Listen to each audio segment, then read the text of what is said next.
Dinas Sosial Kota Ambon meminta masyarakat jangan pasung orang dengan gangguan jiwa.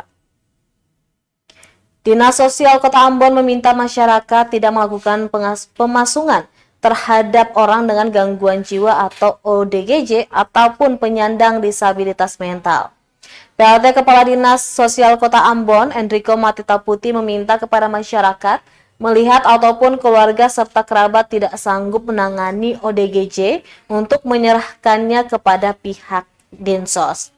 Himbauan ini menyusul ditemukannya ODGJ di Kota Ambon yang dikurung dan dipasung di dalam ruangan sekitar 1x2 meter.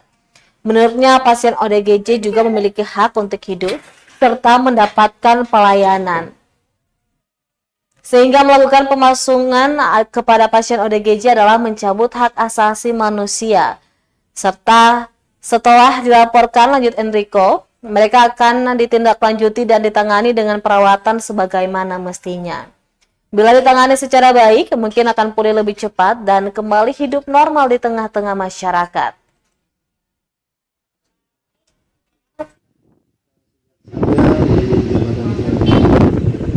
Tadi sosial itu kami memang proaktif untuk ODGJ, untuk jalanan, JP, PSK. Nah, kami memang dalam minggu depan ini kami melakukan razia kembali.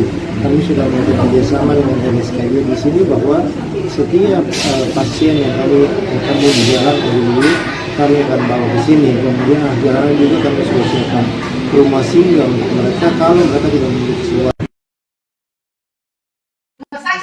Rumah sakit dipasok. SD nanya.